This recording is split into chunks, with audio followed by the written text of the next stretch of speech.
This is the Podcast, where we focus on family, friends, finances, freedom, and our future, and everything else. This is the Podcast. We are live once again, and we are featuring Julius Tillery, the one and only founder of BlackCotton. Let's get right to it.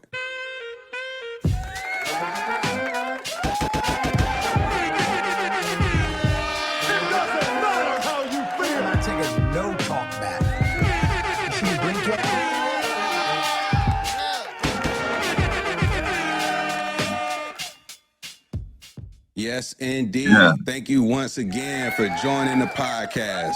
Julius Tillery, we got him in the building.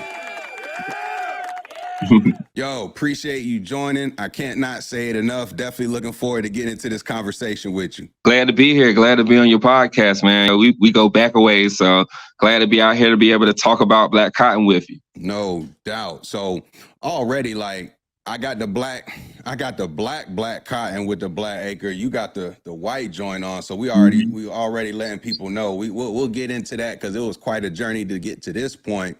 Fifth generation farmer. I'm curious, what does that mean, fifth generation farmer? That means that your daddy farm, your granddaddy farm, your great-granddaddy farm, and your great-great-granddaddy farm. That means y'all all farm the same enterprise or farm together. Multi-generational farm. What was the last great? Was it great-great? My great-great. And your great-great-grandfather was the first farmer to start this, what ended up being this legacy here, in terms of what's in front of me today. Is that fair to say?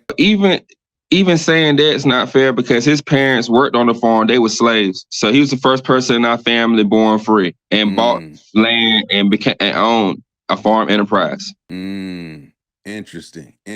So it's crazy you got this sort of knowledge because a lot of people don't even know, 5 generations deep, that close to when their family or a family member became free and the story and everything. So I think that alone is so powerful in that, you actually know that.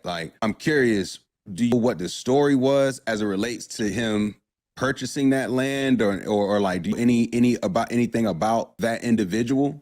Well, it's interesting you say that because I don't know a lot about our Tillery history because of how our family dynamic was. So the first person that bought land for our family, the very first person that was free from Tillery plantation, he was a preacher. He had church in Tillery, North Carolina, that he actually used to preach that till his later years in life. So he bought the first part of our family farm, and him and his son moved together to Bryantown, which is in Rich Square, and where our first part of our family farm was located. And then my grandfather, he was the first person really born on the family farm. So my family is the Tillery's from Bryantown, not really from Tillery.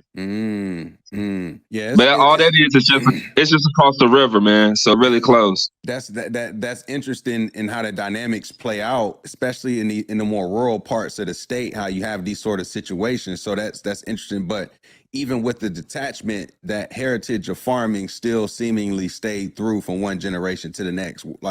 What was it about that area and the time that just cultivated that sort of career path or professional lifestyle? Well, our area is like the cotton belt of the state. We grow the most cotton in the state. Like the Roanoke Valley, number one producer county of cotton is Halifax. Number 2 is Northampton County. So it's just an area that has row crops and it produces good cotton crops. So my family's been in it since the beginning of time, it seems like. You know what I'm saying?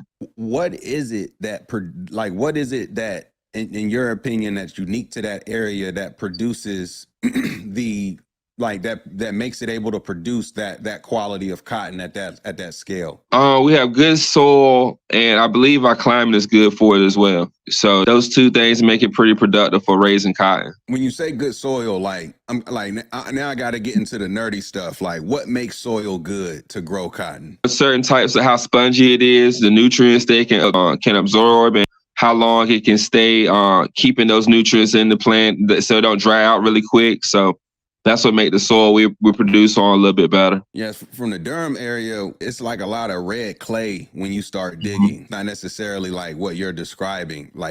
Yeah.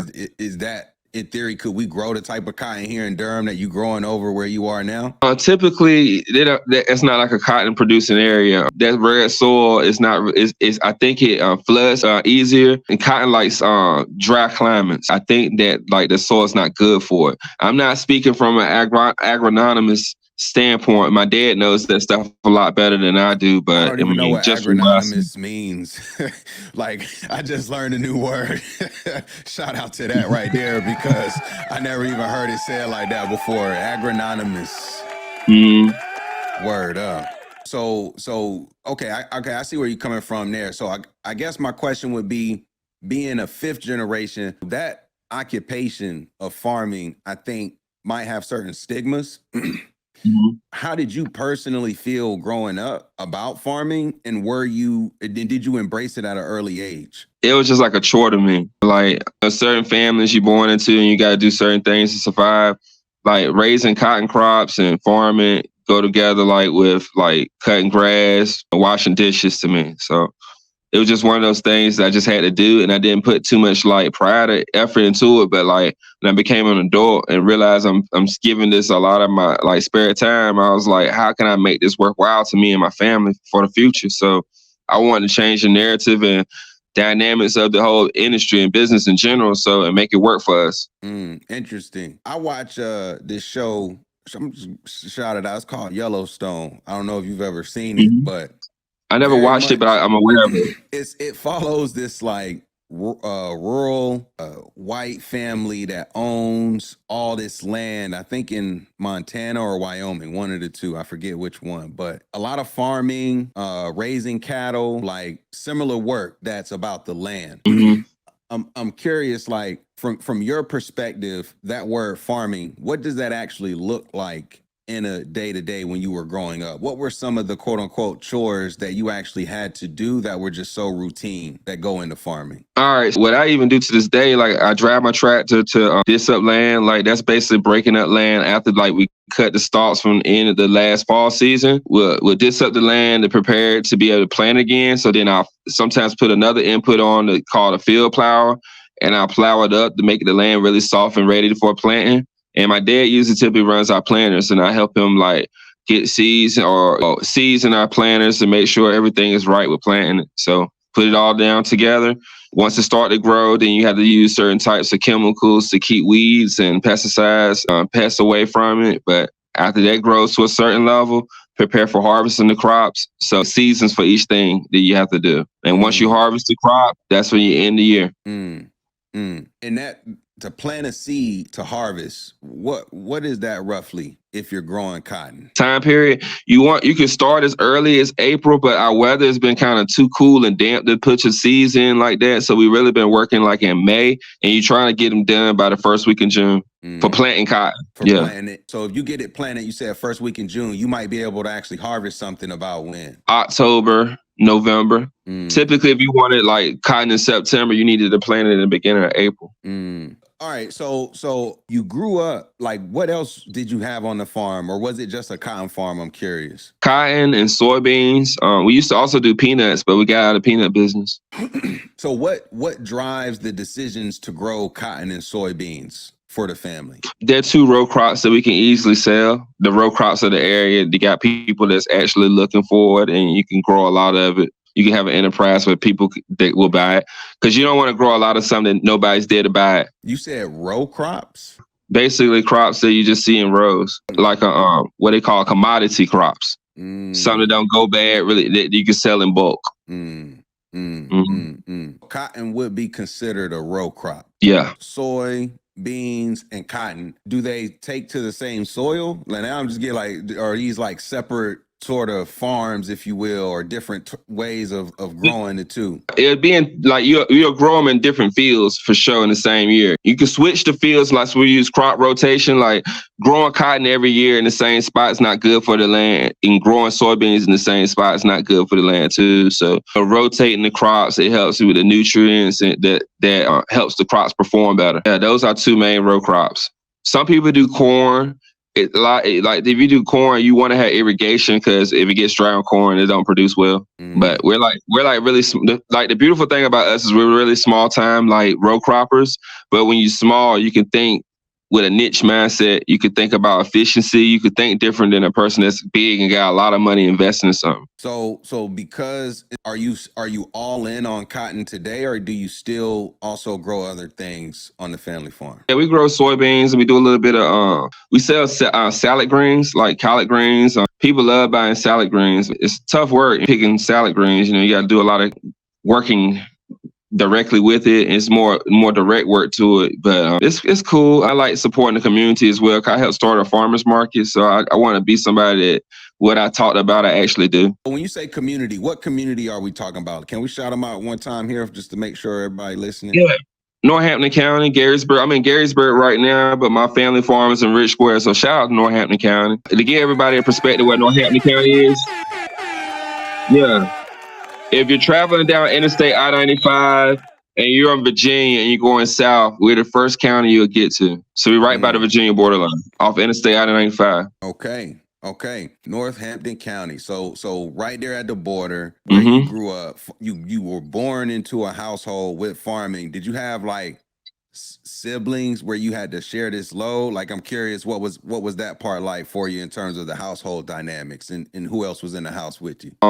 My mom, dad, and I, we actually lived in Weldon, but my dad is the only son to his dad. And my dad and I would always travel to Rich Square to farm. So, and I have first cousins that work with me, my aunts that work with me. So, but my dad is very heavily dependent on my dad and I. Okay. It's a family enterprise in that it's multiple hands on deck, a lot of family ties to help push things forward. Well, growing up then, like before you even went to like I guess college, I guess my question is like, were you thinking about BlackCotton then, or what was your mind frame around farming long term when you were in high school? I didn't get the thoughts of BlackCotton until really like 2016, but I always wanted to be able to help my family farm. So that I used to work on the weekends on my family farm, like very religiously. Like when I left to go to high school of science and math in Durham, I would go home on weekends to work on the farm. When I was in Carolina, I would go home on weekends to work on the farm. So I always stayed connected to working at the farm, just like on weekends. But go ahead. With this business, I really picked up and moved back home and like focused on it more. But I've always had a king like in me, a thing in me to like make sure to stay close to help my dad get the job done. Okay. Why do you think you have always had this desire to want to do that for the family? I'm curious. Like, what is it that you think driving that? Just responsibility. I ain't want to see being all on my dad or all on my granddad. I ain't like, it was like a chore. So if you see the grass growing, you got to cut it. And like, if the bills got to be paid by these crops that we got to raise, then we got to raise them. I just developed this like kinship of changing the narrative because like, I don't want to be doing this forever and like feel bad about it. Like hiding at our farm. Like I had to change that narrative. Like I've heard people talk negative about farmers before. And like, I had to tell the truth. The truth is like the average farmer is like way more educated now than ever. You know what I'm saying? Like the average farmer has more wealth now than ever. You know what I'm saying? We're more trusted now than ever. If you look at the people who inherit land from like family, typically it's going to be your smartest person in your family, the one that's most respected, most trusted. You know what I'm saying? I want to be able to share a positive message instead of this negative trope that people get beat down for working on a farm. That's just ignorant. In the 21st century, we want to tell the truth about the matter. And if we don't tell the truth, we'll lose everything we have in our Black community. It's a great point to drive home because one, what you're saying is absolutely spot on. And then there's also situations where we have families who have a lot of land that's just underdeveloped. It's not really anything going on with the land, but it stayed in the family for generations. No one's just done anything with it. You know what I'm saying? And being able to figure out ways to use that land is very powerful, in my opinion. And I think the way that you creatively come up with this idea. So you said that didn't come till 2016, but you also said you went to science and math at UNC. So I got to take a couple of steps back as well, because I did work at the School of Science and Math at a period of time. Okay. I'm definitely familiar with that school. And I actually shared a story on a previous podcast about how I grew up in Durham and didn't even know what the school was. Mm-hmm. had no clue that one of the best schools in the state, if not the country, was right there in my backyard. I'm curious for you, how did you end up finding out about the School of Science and Math? And how did you feel ultimately going there from, say, a smaller town out east? Well, I've had some friends that went to School of Science and Math before me, but I didn't never think it was for me until I went to a summer program with really smart students from across the state. And I realized I didn't have the best grades or the best SCT scores or was even the best prepared. And it started to make me question, like, was I in the right place? I started hearing about science and math. And my school, the high school I went to, was low performing, majority Black, small school in a rural area.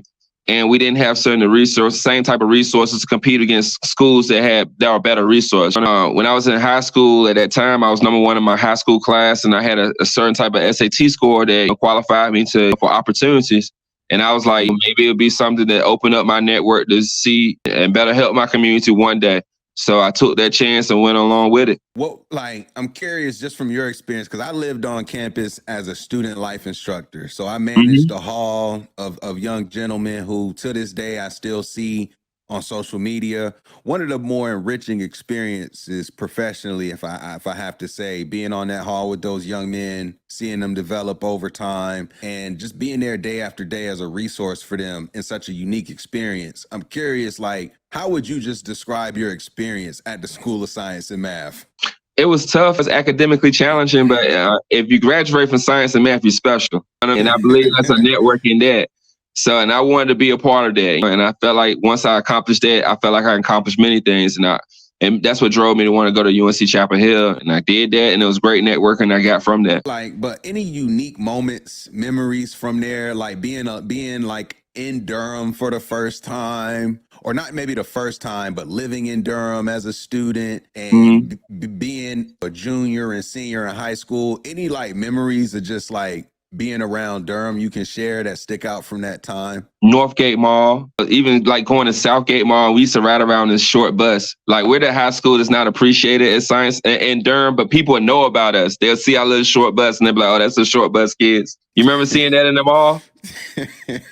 Science and math, that was the thing. The nerdy kids. That's cool though. I'm glad for it. I didn't even know that. Honestly, that's the thing. I didn't even know that the school existed until I was an adult. It's crazy though, the opportunity that it offers to young folks in the state of North Carolina. So just if anyone out there is listening, resident in the state of North Carolina, you might or might not be aware, but there is a great opportunity offered to all residents of the state who go to high school, and it's a School of Science and Math, and it's a boarding school, so they go there for their junior and senior year. It's quite an experience. You see, it helps produce gentlemen like Julius and who go on to create BlackCotton, but just from working there myself, I can say, like, I would really encourage any parents listening, any uncles, aunties listening, if you got young folks out there interested in the science and math and the STEM sort of fields, that's a great opportunity you might not be aware of, and it's free if you are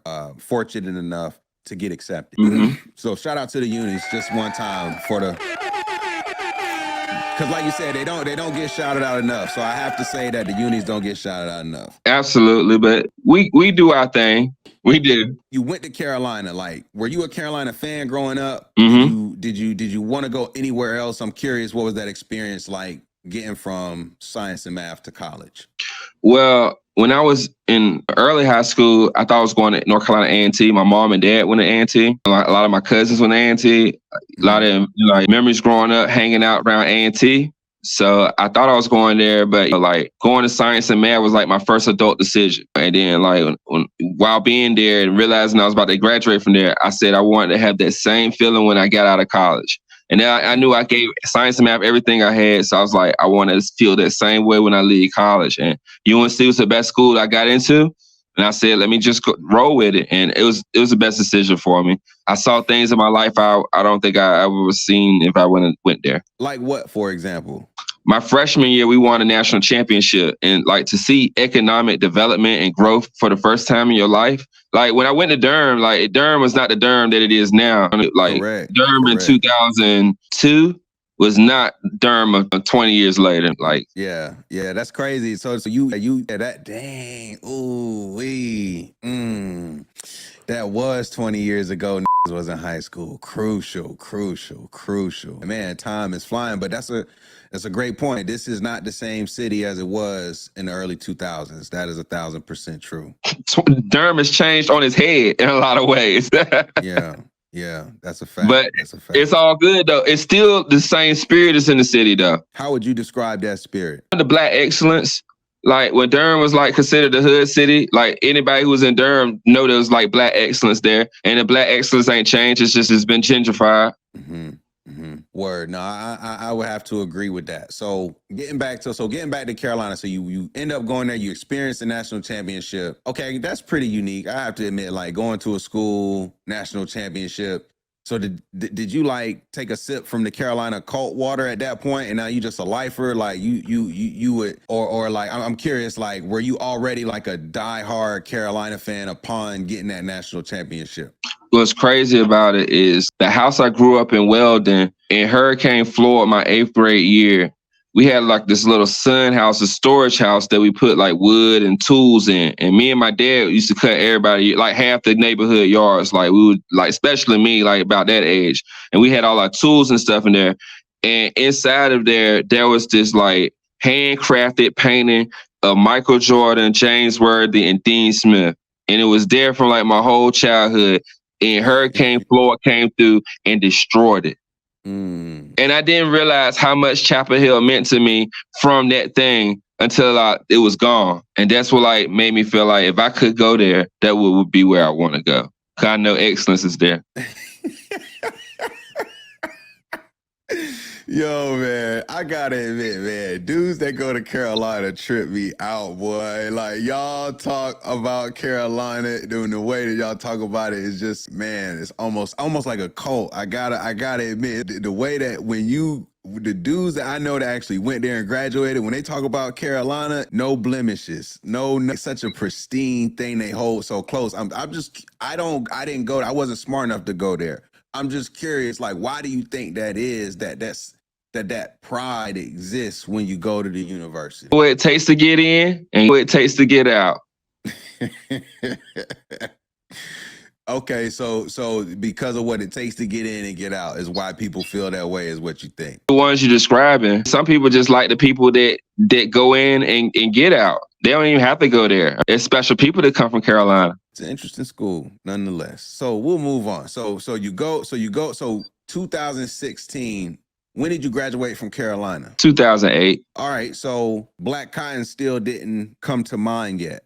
So 2008, early beginnings. Like, what were you doing before the thought of BlackCotton came to be? Like, what was the sort of career path that you went on, or what were you doing occupationally? Well, I was working nonprofits for a majority of the time before, even when BlackCotton existed. But I worked for a nonprofit straight out of college, Raffi USA, and we worked with farmers and like helping them with innovation and grants. Like they was getting grants for innovative projects. So I was seeing all this innovation that was happening, like how people even write up grants, how they were describing the innovation. I was real good at helping people do that because I minored in entrepreneurship when I was at Carolina. So I knew how to think creatively in a business mindset. It was no accident that I thought of something creative because I've helped hundreds of people get grants. You know what I'm saying? Thinking innovatively. So you went into a role that forced you to think creatively for other people and how to take advantage of their situation on a routine basis. That's fair to say? Yes. Even the next job I got, it was the same thing, but it was in like the conservation environmental world with the conservation fund. So helping people what does that mean? Conservation environmental world. What does that mean? Basically people who's trying to like nonprofits that's focused on environmental issues. Such as? Let's see. Even farming, agriculture is an environmental issue. Climate control, environmental justice issues. So many things in environmentalism. You know what I'm saying? Like farming, sustainable agriculture. That's an environmentalism. Like farming without chemicals, organic farming. It's so wide and broad. So I worked in that world for a little while, helping people get grants on environmental projects and focused on the agriculture. What was, I guess, the biggest takeaway in doing that type of work? Because it seems like it's had at least some sort of influence on where you are today in terms of the path. But like, what was ultimately the biggest takeaway for you that stuck with you as an entrepreneur? I wanted to build a business that was an economic driver, that was catchy, that it had a cause to it, that was like for profit, but also had social awareness to it. So I thought in that lens of like, how do we solve an issue through a business that's profitable? And I always try to keep my business at that level, like not just complaining about the issue, but my business solves the issue. And that's something that you really picked up in that role, helping other entrepreneurs with their business. Mm-hmm. What was the light bulb moment where you was like, and was it originally called BlackCotton? Like, what's the OG light bulb moment name? Because usually the name gets reworked. Like, I'm curious, what was that original light bulb moment, and what was the original name? No, I named the business BlackCotton.us because I found a website that I knew it wanted to be Black Cotton. And I had a domain, and BlackCotton.com was taken, so it was .us was available, and I was like, "That's it, BlackCotton.us. This is the name of the business, and we're going from there." So you based it off a domain, the name. Yep. Mm-hmm. What made you? So okay, what made you have the idea? I should create a business with my families. Were they already growing cotton and soybeans already? Yeah, we've been growing cotton and soybeans for generations. So and so you already were doing that. What made you say, well, I got a different business idea for how we leverage or take advantage of these row crops? I'm using the words right. I've tried higher value crops like raising mushrooms and other vegetables. But like, if I know that the backbone of my business is a row crop, I need to make that crop worth more money. And I was just trying to figure out, how do we make it worth more money? And I was like, how do we change the narrative on what we're doing? Like, how do we market ourselves differently to make more money? And it just hit me like, black cotton farmers are extinct. I'm going all in on claiming it and making it something new. Do you remember what you were doing when you had this thought? Like, was it like randomly, like on a toilet, like, or were you like taking a shower, like jogging, like working on the farm? Like, I'm just like, when did you randomly have it all kind of come together? I think like when I was working my job, I think some people didn't like the attention I was getting and talking about agriculture. And I was like, I got to make my farm worth more money, because like, I didn't feel like I was getting the value in what I was doing more so than what I was talking about, who I truly was. So I was like, I got to make my farming worth more money. And when I started thinking about what I did and what I stood for, you know what? This is it. For the cotton farmers, I'm going all in. And from there, that's when I just going full in and trying to develop the business. That I think is to be applauded, because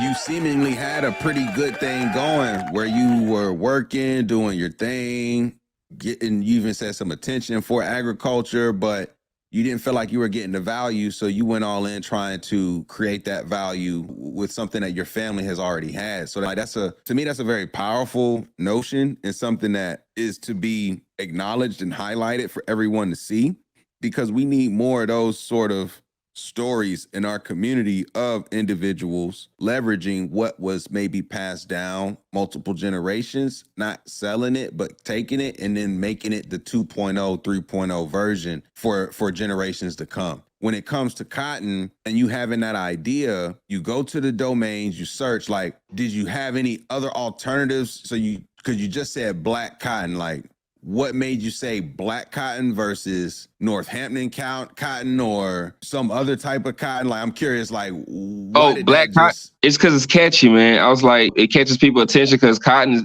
everybody knows white, and black, the complete opposite. So I was thinking of something that's snappy that gets people attention. Okay.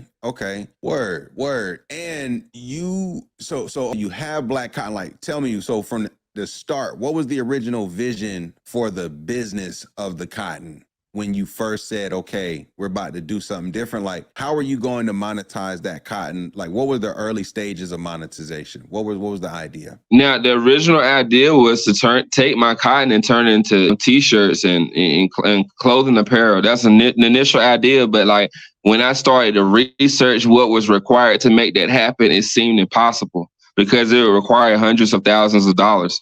And like, I pitched the business one time to a rich guy, And he told me I was making an assumption that people would care that my clothing is made from Black farmers' cotton. So from that moment on, I said, you know what? I'm not pitching this business no more. I'm going to make our cotton worth something first. And I'm going to make people care about my Black cotton. And that's when I started focusing on the home decor business, because I didn't have no way to make what I had happen, but I had cotton. So I just started getting creative with it. I just started saying, hey, I need to be more creative. I need to be more creative. We need to be in tune with what people think is creative. And that just started all these options from home decor. It started with vases and cotton and vases that turned into wreaths and turned into jewelry. It turned into all types of centerpieces, Christmas ornaments. So many creative ways we can use the cotton to make home decorations and accessories. And just so, being open. That home decor, like, what were some of the lessons learned there? Because you said the long-term vision was to get to, say, stuff like this with the shirts. Mm-hmm. But in creating a home decor, like, what were some of the things that you sort of learned there that are like going to stick with you over time? Well, I had to make sure that our influence was right. I had to make sure people knew we was coming from the right place with this cotton. Like, we're not exploitive. We're not trying to sell ourselves short. We're not trying to make ourselves look silly. And we wanted something to be people to be proud of when they see our products. Like people like to complain and talk junk about their situation, but have they put in the true work and use what they had around them? Now, people who knows my business know that that's what we've done, is created a value with the assets that we have.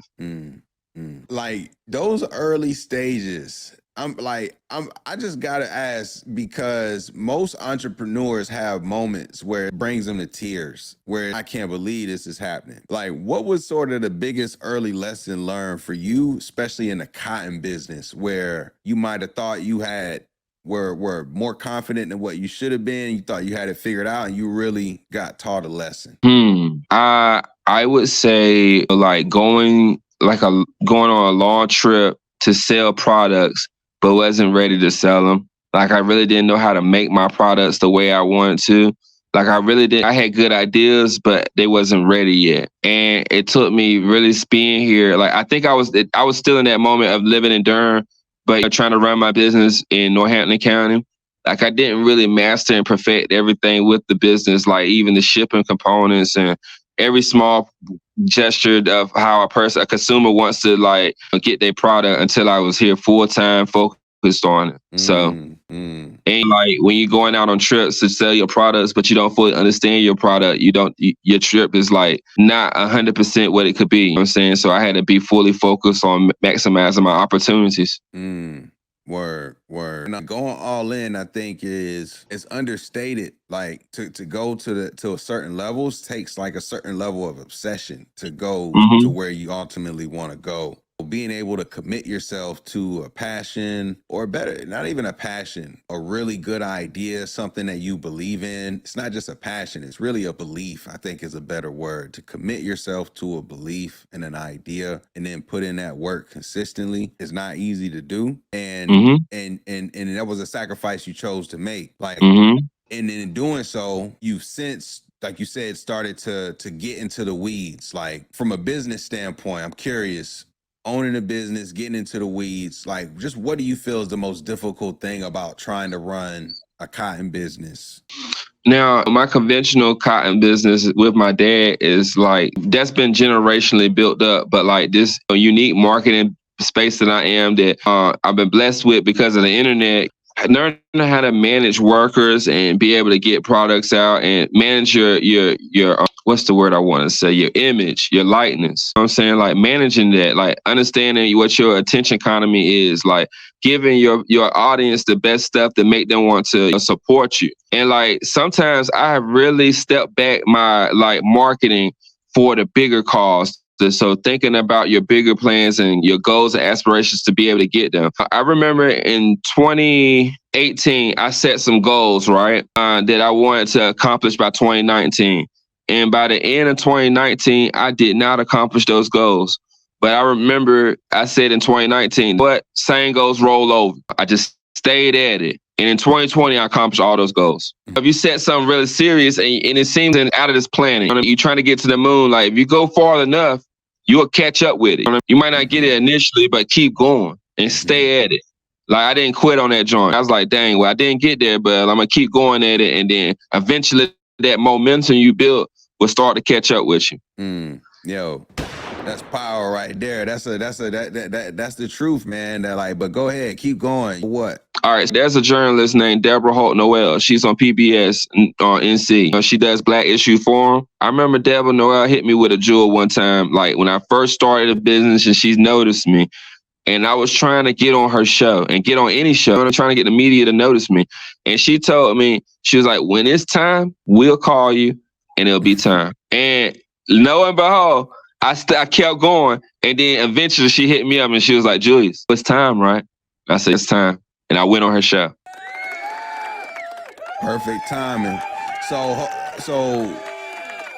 and that show will premiere, is it in August? Now, this is a different show. That was in the past, but I am about to be on. That was Black Issues. What show was that? Black Issues Forum. Black Issues Forum. Okay. Look that up, man. Some good stuff happens on Black Issues Forum on PBS, NC, UNC TV. NC, UNC TV, Black Issues Forum. Wow, I gotta admit, I think this is my first time hearing about Black Issues Forum on PBS. Is this a channel? Is this a website? How do you watch this? Man. You know what PBS is. Sesame Street comes on PBS. Where there's like every state has its own set of PBS, and ours is the UNC system. So PBS NC is under the UNC TV system. But do they have a YouTube page? Nobody watches the TV. Some people, like for instance, NPR. Some people listen to NPR, some people don't. True. Touche. I didn't know what NPR existed at one time until I went on NPR, and then I'm like, yo, NPR is real, and I listen to it. PBS Black Issues Forum. That's a show, but that's not the show I'm about to be on. But I was on that show a couple years ago. No, but I still think that's dope to let people know that there's a show out there in North Carolina talking about Black issues on PBS, and it's out there for people to consume. That so before I even get to the new joint, she hits you up, gives you that jewel, and hits you up to be on the show. Is that like is that the moment you felt like, okay, I'm doing something right? Or like at what point did you really think like, okay, I really got something here when after you started with the home decor and started going forward? Man, you know what? I think it was like an influencer hit me up one time, not like no celebrity, but somebody has like a nice community online and told me they liked what I was doing, and they put me out to their community. I mean, people was responding to me, and I think once I hit like 1,000 followers on Instagram, I was like, you know what? This is gonna happen. Like, I'm just gonna have to put in the work. And I'm not saying it's over with, because I'm not that popular, but I built up a community. You know what I'm saying? Yeah, for sure. No, that's dope. So word up. So my bad, I heard something. When it comes to the brand, the logo, the cotton, the vision, started with the t-shirt, took home decor to get things going, to just get the name out there, try to let people know the message, the vision of what you're doing. What was that transition period like when it was time to like turn to the next level? When, okay, we got stuff established, but the vision was t-shirts. How do we create these shirts? Well, really,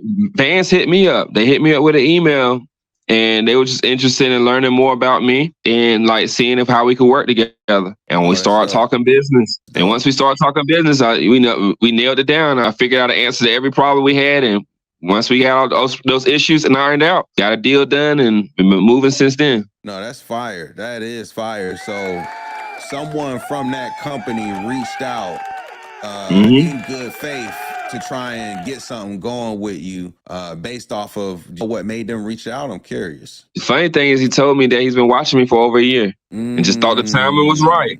And then I was like, I understand timing. Deborah Holt taught me that. Watching you for over a year. That's powerful right there, because you never know who's watching and when.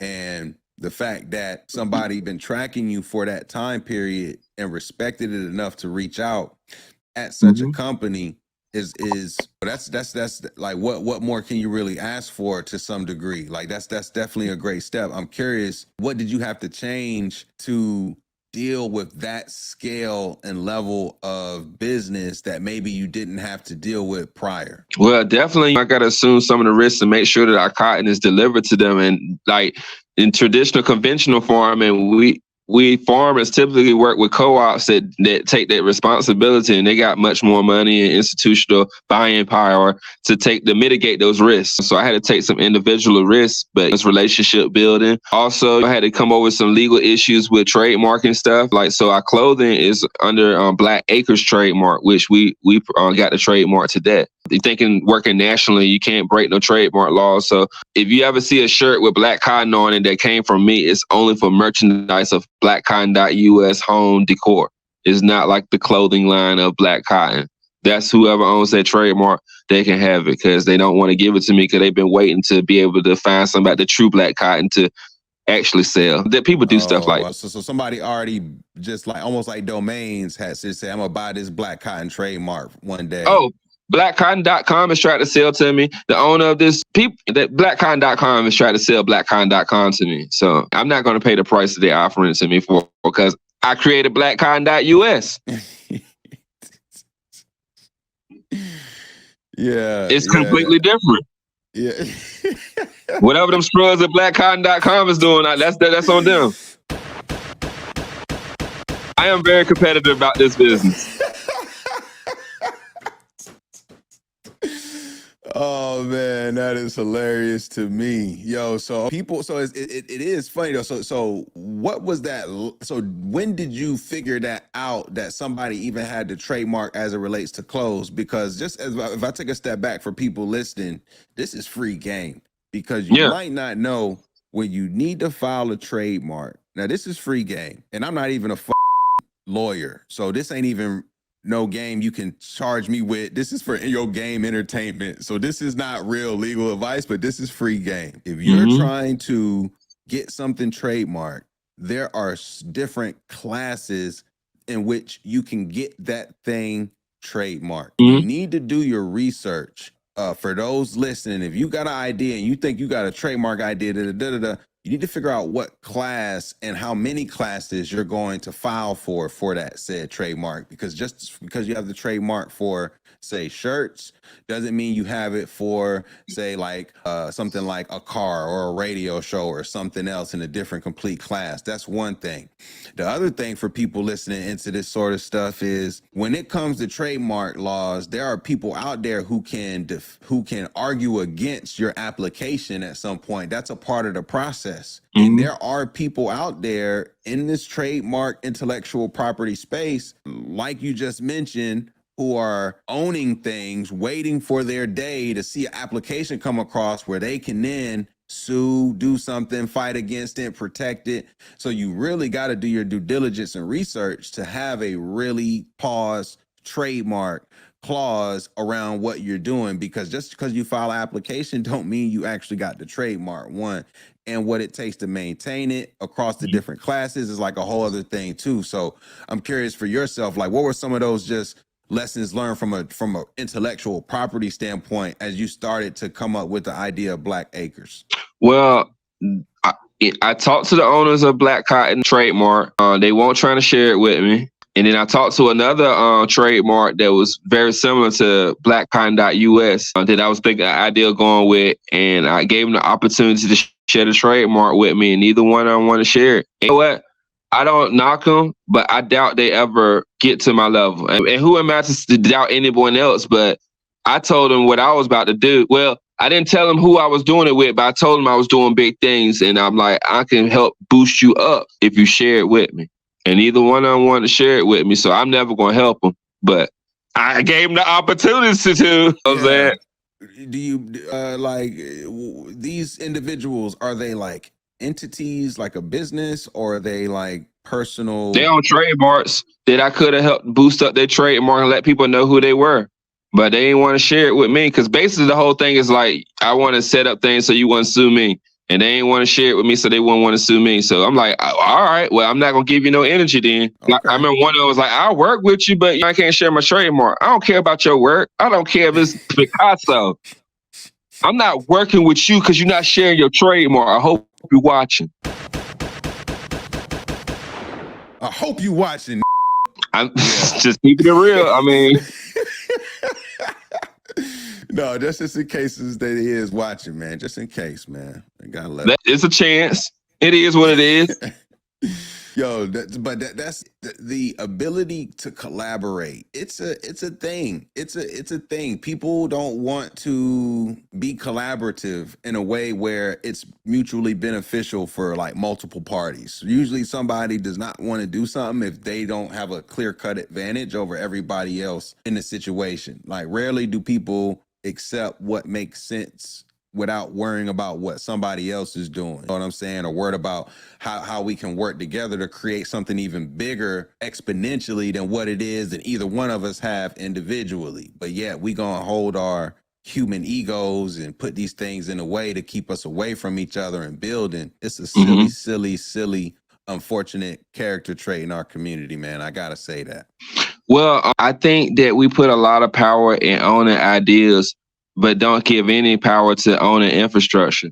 And people who own infrastructure knows that they could change the idea because the infrastructure is right here. It's real. Ideas is just in your mind.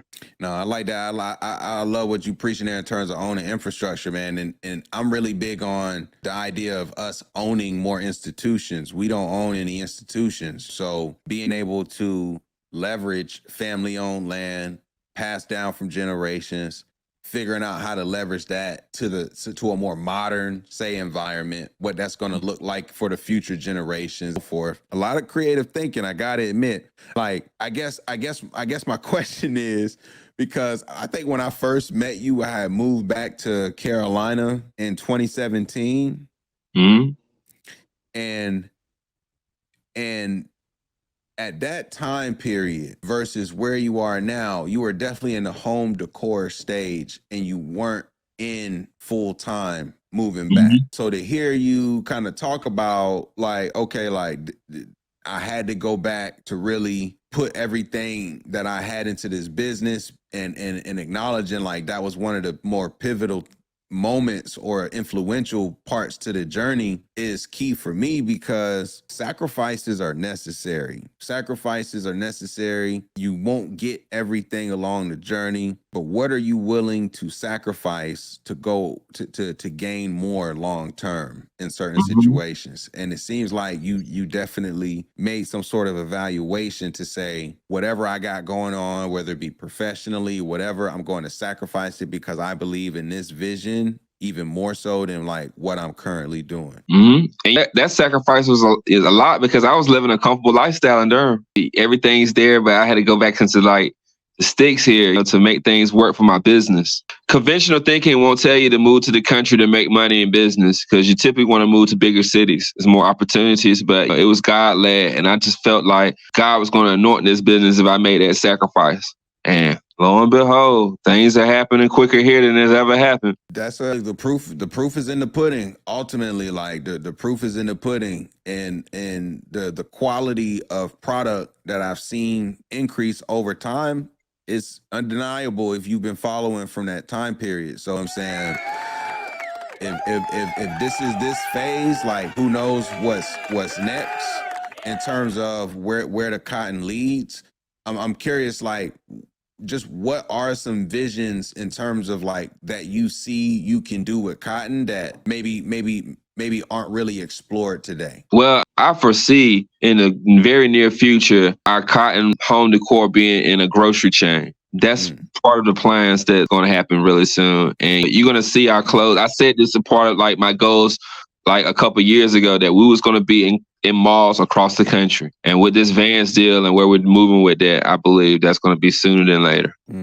The grocery chains and the malls, that's where you're going to see us grow in. That's a good point. And I have to admit, like so more recently, I've seen homes decorated with decorative cotton pieces. I've seen it as a growing trend. Stores you go in, if you go in people's houses, I've seen it as accent pieces in certain corners, etc. Like, and the connection that we have to cotton as, say, Black Americans is to not be understated as well. And like you said, the negative stigma.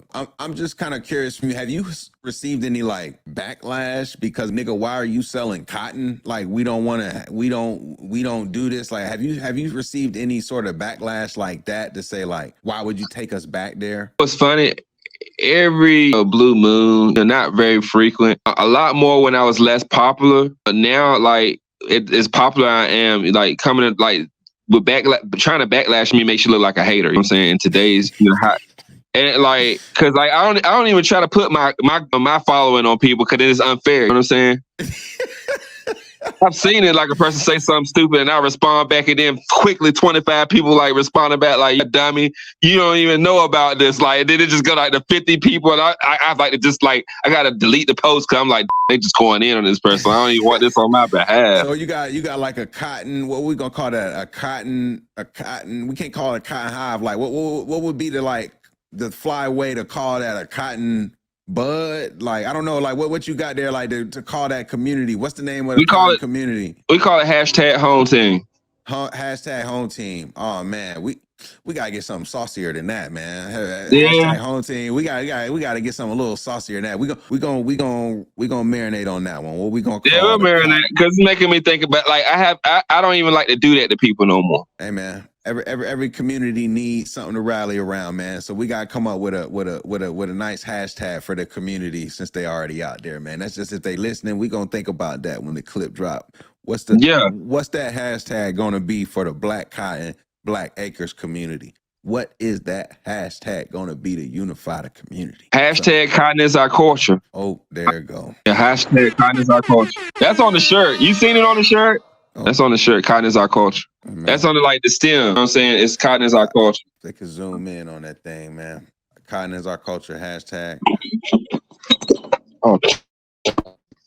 So if someone wanted a shirt, how could they grab any of your merchandise? BlackCotton.us. Send me a DM to @BlackCotton.us on Instagram. We'll make it happen. It's just that simple. If you want to support what you got going on, and the thing about this shirt is actually produced from the cotton that you grow on your farm.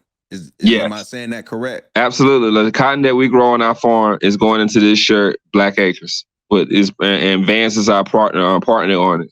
So we have our logo, the Vans checkerboard, and then our catchphrase, "Cotton is our culture," to symbolize our partnership. That's dope. That's dope. As much as you can share, are there more pieces to come? I'm curious, like, or is this sort of like a one-time thing? Like, or do you think that maybe we can anticipate some more here in the near future? We're gonna have some more drops in the future. We just figuring it all out right now. Getting the vibes together. Okay. I think we're waiting to see how things go from the PBS episode, and we're gonna go from there. Like what we want to drop next. Okay, perfect. So Vans reached out on some social media type, just like following you. Boom, let's talk. You already did the PBS special once because, like you said, people will reach out when it's ready. Already did that once. So I'm curious, what led to this upcoming special that's going to premiere in August, and what is that going to really feature? All right, so this is going to be on primetime PBS nationally, so all across the country. This is a new show called Human Footprint. This is the Black host, Shane. He's a professor at Princeton University, and he's a science professor. And basically what we're covering is how humans affect the world. And I'm in the season finale episode, 6 episodes, starting July 5th. Yeah, and I'm the focal person that we're focusing on in the 6th episode, which is going to deal on cotton and how has it affected the world and how humans affected everything with cotton production. Yeah. That's dope. I don't want to get too deep. When you talk about cotton production, how far back in the history of cotton production are y'all going? I don't even really fully know. I know I'm just focused on the episode. You know, okay. Word. I know they're gonna have some more information and stuff up there, but I'm the cotton guy that they come see. The cotton guy they come see. So you really are the plug. And if they watching, shout out to the plug in the flesh. We gonna start to close out because not because just I really appreciate you being able to share some of the story, the background personally, sort of how you came into the business and some of the challenges and things with your PBS show coming out as well, the partnership with Vans. all the different things you got going. Like you said, sacrifices had to be made. It was a slow grind, a natural grind. I'm curious, like, just for you personally, what has been sort of just the biggest fulfilling moment for you along this whole thing? Because it started on a farm that you were working as chores. I'm curious, just for you, like, given where you are now, like, what's really been the sort of just craziest thing about all of this for you personally? Personally, just bossing up off what I had. You know what I'm saying? Like at the end of the school year, I work at the Northampton High School as a math tutor, and I built relationship with the students as an educator. To be able to give some of my students T-shirts and to see how it affects them, bigger than a trophy. Everybody around me, like, to get a shirt from me, they got to done something to earn it. And like, I got to see something in them that they did special. And like the kids that do that, they're so proud, and like they proud to wear the shirt. Like, I'm glad that I didn't just come in and be successful off the rip. Like they ain't see the struggle and see me like going through it and being part of the community to try to build up the business before it got somewhere. I'm glad I did it. I'm glad I came home and did it the way I did it. Word up, man. Nah, I can't do nothing but shout it out, man. Like, literally, like you know, we have some home decor in the crib and other places. Like, I remember when you were sort of starting out early, and to see it evolve and how it's evolved and the way you've been able to take it and grow the awareness around the brand and everything, it's definitely just to be applauded and highlighted. Any like last words that listeners watching, we're gonna put this out again here, like, any takeaways that you hope listeners listening or watching can take away and really think about for themselves? Well, I think that anybody in any ordinary situation can make something big out of it, because nothing was more ordinary than growing cotton. The worst, more ordinary. And you could just make anything you do authentically you and stand out with it and go for it. Authentically you. I like that. This is the G Podcast, where we focus on family, friends, finances, freedom, and our future, and everything else. This is the G Podcast. We featuring the founder of BlackCotton, Julius Tillery. I greatly appreciate y'all listening. Make sure y'all tune in for the next one. Good to see y'all.